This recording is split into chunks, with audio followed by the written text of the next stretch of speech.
Una verdadera batalla entre la policía y el Comando Vermelho deja por el momento un saldo de 64 muertos, entre ellos 4 agentes y más de 80 detenidos. Con helicópteros, carros blindados y drones, la policía brasileña irrumpió en los complejos de Alemão y Peña, dos de las mayores favelas del norte de Río de Janeiro.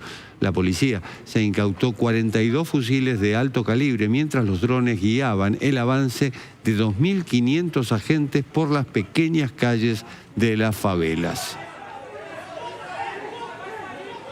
El Comando Vermelho es la mayor organización criminal de Brasil. Está dedicada principalmente al narcotráfico, la extorsión, el robo, el secuestro y el sicariato. Fue fundada en 1979 por Rogério Lemberger en la prisión de Ilha Grande, formando un grupo que incluía presos comunes y políticos, y así conformaban la resistencia contra la dictadura militar de ese momento, en 1964. Desde entonces es la organización criminal más poderosa de Río de Janeiro y se calcula que tiene alrededor de 50.000 combatientes activos. El operativo contra el Comando Vermelho afectó a más de 200.000 personas, ya que se interrumpieron los servicios públicos, se suspendieron las clases en 45 centros educativos y más de 10 líneas de colectivos debieron cambiar su recorrido. El gobernador de Río de Janeiro, Cláudio Castro, denunció que la policía fue recibida con bombas lanzadas por drones. El gobernador calificó la situación como narcoterrorismo, asegurando que no es crimen común.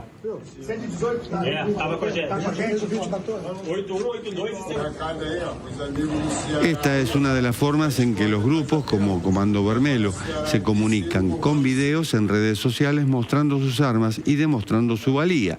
Este es uno de los últimos videos en el que un grupo de soldados narcos intenta amedrentar a la banda del Comando Vermelho en una de las favelas de Río de Janeiro, anunciándoles que llegaron para matarlos a todos. Muito medo e apreensivo, porque não tem ônibus, estamos aqui no meio da rua, exposto a qualquer coisa, né? Então, eu tô aqui vendo, né, as redes sociais para ver a melhor opção para voltar, se vai ser metrô, se vai ter trem, tudo cheio.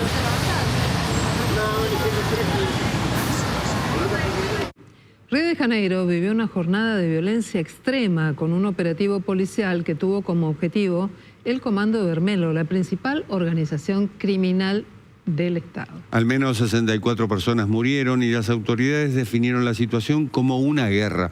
Para hablar de estos hechos estamos en comunicación con Patricio de la Barra Nassif, que es periodista y está en Brasil. Patricio, buenas noches.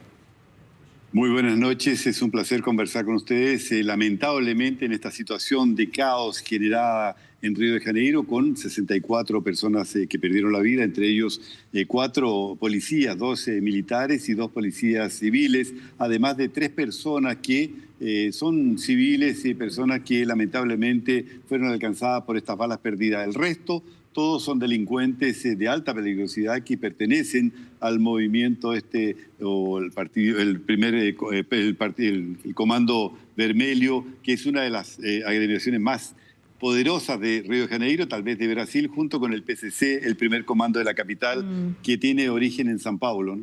Patricio, ¿dónde se origina en esta oportunidad un enfrentamiento de esta naturaleza? Porque el comando existe hace años y sin embargo nunca vimos una situación como la que han vivido ustedes hoy. Bueno, en el 2010 hubo un tipo más o menos similar, muy parecido, en que murieron 28 personas, entre ellos la mayoría de ellos eran miembros de este comando rojo. Lamentablemente ahora se produjo en el momento en que la policía estaba cumpliendo 100 mandatos de prisión para miembros del Comando Vermelho que estaban situados ahí en el Morro de Alemán y también en el complejo de La Peña, que son 12 reductos donde ellos tienen amplia cobertura y prácticamente dominan el narcotráfico y también el crimen organizado. En la mañana, en horas de la madrugada, un grupo de militantes del Comando Vermelho intentó apoderarse de puntos de tráfico, puntos de distribución del tráfico que pertenecían a estos 4 o 5 personas que ya son reconocidas y que están siendo buscadas. 2 de ellas fueron detenidas, y ahí hubo una reyerta entre ellos, un conflicto entre ellos que colocó en riesgo la vida de muchas personas, gente muy humilde que vive en las favelas y que trabaja normalmente con estas balas perdidas. Y ahí tuvo esta acción la policía, una acción bastante coordinada por la justicia, que determinó la prisión de estas 11 personas, y ahí se produjo, ellos fueron recibidos a tiros en el Morro de Alemán y en el complejo de Peña, y se produjo este tiroteo, es decir, incluso ellos utilizando armamento altamente sofisticado, incluso con drones, incluso lanzaban bombas a la policía, a los vehículos que utilizaban ellos para aproximarse de las favelas. Esto produjo un intenso tiroteo durante el día. 21 puntos de la ciudad fueron prácticamente imposibles de ser transitados, entre ellos la línea roja que va hasta el aeropuerto. El aeropuerto dejó de funcionar, el aeropuerto Tom Jobim, uno de los más importantes de Brasil, durante largas horas. Y bueno, después la gente estaba impedida también de dejar sus residencias muy próximas a Copacabana, Leblon, Ipanema, que son sectores que son muy visitados por turistas nacionales y extranjeros. Se creó todo un caos, un drama terrible con vehículos incendiados por parte de los integrantes del Comando Vermelho, que impedían el tránsito de los camiones o de los vehículos que llevaba a estos soldados o estos elementos de las fuerzas del orden a los sectores. El tiroteo fue intenso y por lo menos en cifras oficiales son 74 muertos, pero puede haber muchos más en sectores donde la policía todavía no ha llegado. Oficialmente son 64, se han detenido a 90 personas, se han incautado aproximadamente 93 fusiles, todos muy poderosos. De manera que la situación en estos momentos, ahora en estos precisos momentos, es de una intensa calma, pero se sabe que va a haber retaliación por parte del grupo del Comando Vermelho, ¿no? Patricio, ¿actuó la policía de Río o actuó el BOPE, que es la policía militar? La policía militar, exactamente, fueron los dos. 2.500 hombres participando de ambos lados. Incluso los 2 policías que fueron muertos pertenecían al BOPE, los otros 2 eran de la policía civil. Se pidió auxilio al gobierno central, incluso hubo una reunión en estos momentos, están reunidos en estos momentos el Ministerio de la Casa Civil, donde el ministro Rui Rui Costa está intentando llegar a un acuerdo para que sean enviados elementos para poder colaborar con la represión al narcotráfico y también a las milicias que actúan en esta favela, ¿no? ¿Puede impactar allí la mala relación entre el gobernador de Río, que es Claudio Castro y que es afina a Bolsonaro, con el presidente Lula?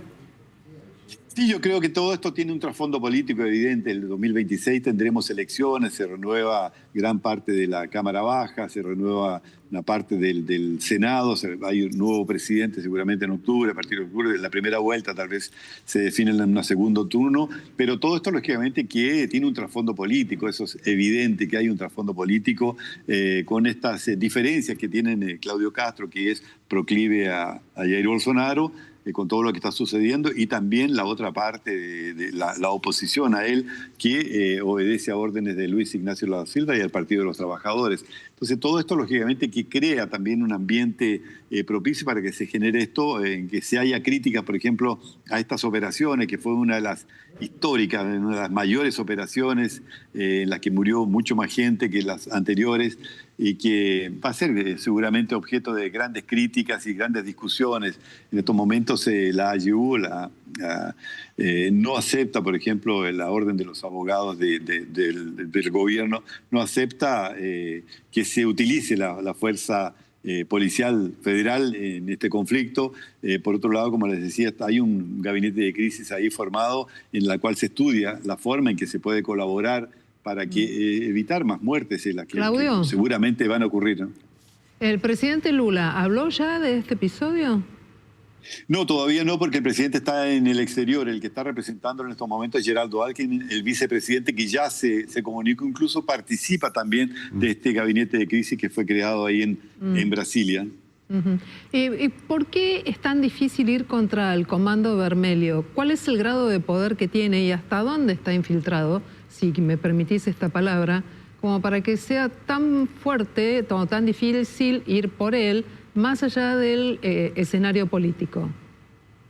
Bueno, se dejaron ir y se dejaron establecerse estas 12 agremiaciones, estas 12 organizaciones criminales, tanto en San Pablo, el PCC, como el Comando Vermelho, que ya tiene infiltraciones en varios estamentos de la sociedad. Incluso se descubrió hace poco que ellos lavaban dinero a través de grandes empresas, bancos, a través de estos servicios de distribución de combustibles, básicamente los puestos de gasolina en el poder de ellos. Hay 300 o 400 en un sector bastante reducido ahí en Río de Janeiro. Lo mismo ocurre en San Paulo para lavar dinero, y ya están establecidos, es decir, tiene una organización impresionante con todo lo que tú te puedas imaginar de una gran empresa. Hay una jerarquía y todo esto es dirigido lógicamente por estas personas que están siendo procuradas, entre ellos DOCA, que ofrecieron ahora aproximadamente unos $20.000 para saber dónde está, dónde lo podrían detener, y también aquellos que están detenidos, que son los líderes máximos que crearon estos frentes, que es Marcola, que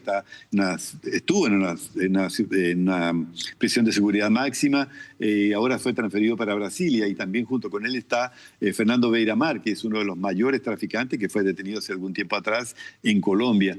Y ellos, lógicamente, que dirigen todo esto, se sabe efectivamente, la policía tiene datos, la inteligencia de la policía tiene datos de que ellos todavía son los líderes máximos y que son los que mandan justamente a crear este caos en varias ciudades, ¿no? Asaltos, robos, incendios de automóviles, incendios de transporte público y una serie de otras actividades más, ¿no? En un contexto convulso, con un despliegue militar de Estados Unidos en las costas de Venezuela, justamente con el pretexto, por decirlo de algún modo, de la lucha contra el narcotráfico, y con un gobernador como el de Río de Janeiro, afín a un aliado de Donald Trump, que es Jair Bolsonaro. En fin, esa es toda una lectura política. Patricio de la Barra Nassif, te agradecemos muchísimo este contacto con nosotros. No, por favor, fue un placer conversar con ustedes y siempre a disposición ahí del canal de la ciudad. Que estén muy bien. Muchas gracias.